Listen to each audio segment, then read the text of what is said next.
আসলে পরিবারের কথা চিন্তা করে আমরা এখানে আসছি। কেন চিন্তা করে আসছি যে একটা আমার পরিবারের একটা লোক এখন যদি হার্ট অ্যাটাক করে আমি তাকে বাঁচাইতে পারবো না, এটা আমি জানি। কেন বাঁচাইতে পারবো না? একটা লোককে আমি যদি চিকিৎসা সেবা দিতে চাই ভোলা থেকে, উন্নত চিকিৎসা প্রায় 6 থেকে 7 ঘন্টা সময় লাগে এই ঢাকা আনতে। এই সময় কোনো হার্টের রুগী বাঁচানো যায় না, কোনো স্ট্রোকের রুগী বাঁচানো যায় না। আমি যখন চিন্তা করেছি যে আমার মা যদি এই ধরনের হার্টের অ্যাটাক করে, আমার মা বাপ যদি স্ট্রোক করে, আমি তাকে কি করব? আমার ভোলায় এমন প্রতিদিন শত শত এইভাবে লোক মারা যাচ্ছে যে চিকিৎসার অভাবে, দ্রুত হওয়ার কারণে তাদেরকে চিকিৎসা দেওয়া যায় না। এই কারণেই আমরা এখানে আসছি। আমরা যে যদি পদ্মা নদীতেও নামছি, আমরা জানি আমরা মৃত্যু হইতে পারে। কেন নামছি? যে 2-4টা যান নেওয়ার পরেও যদি সরকারের ভিত নড়ে, সরকার যদি বোঝে যে হ্যাঁ এই ভোলা বরিশাল সেতুটা দরকার, ওই বিষয়টা উপলব্ধি করেই আমরা এখানে আসছি। ভোলাতে একজন আমাদের যে ভোলাবাসী আছে তার বাবা নাকি মা এরকম একজন মারা গেছেন। তো লঞ্চে যাচ্ছেন হলো ছাদে, তার বাবার মরদেহটা ছাদে নিয়ে যাচ্ছেন, কফিনের পাশে তিনি শুয়ে আছেন ছাদে। তো এইটা হচ্ছে আমাদের জন্য সবচেয়ে বেশি পীড়াদায়ক, যখন কারো স্বজন চিকিৎসার অভাবে মারা যায়।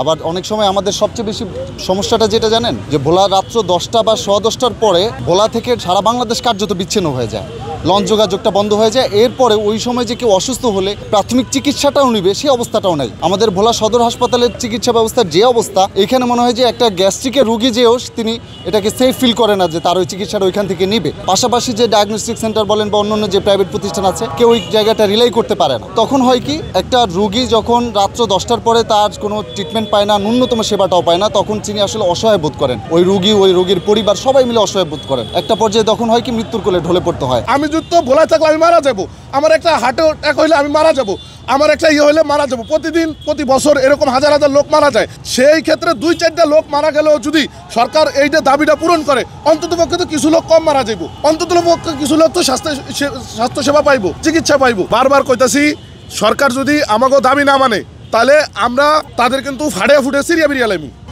সিরিয়া বিরিয়ালাই তো ভোলার মানুষ পারে।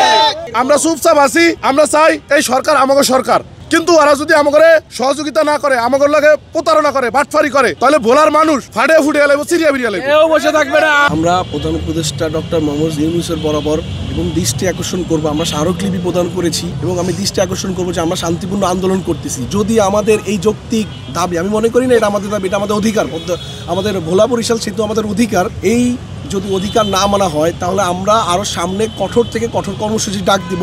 আমরা আমাদের সামনে শুক্রবারে একটা হচ্ছে যে বড় সমাবেশ আছে। আমরা যদি শুক্রবারের সমাবেশের পরে যদি কোনো দৃষ্টান্তমূলক কোনো কিছু না দেখি, আমরা সমাবেশ শেষ করে ডিরেক্ট ভোলায় যে গ্যাস আছে, ভোলার যে বিদ্যুৎ আছে, যেটা জাতীয় গ্রিডে যোগ হয়, আমরা সেগুলো বন্ধ করে দিব। ভোলা থেকে বিন্দু পরিমাণ কিছু এই সরকারের বা এই দেশের কোনো কিছু রাষ্ট্রীয় কোনো কোষাখাতে যোগ হবে না।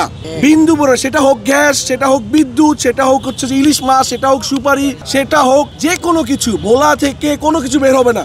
আমরা ভোলা লকডাউন করে দিব। দেশের সাথে আমাদের ভোলার কোনো সংযোগ থাকবে না। ভোলার যাবতীয় যা খনিজ সম্পদ থেকে শুরু করে যা কিছু আছে, আমরা সকল কিছু ব্লকেট করে দিব।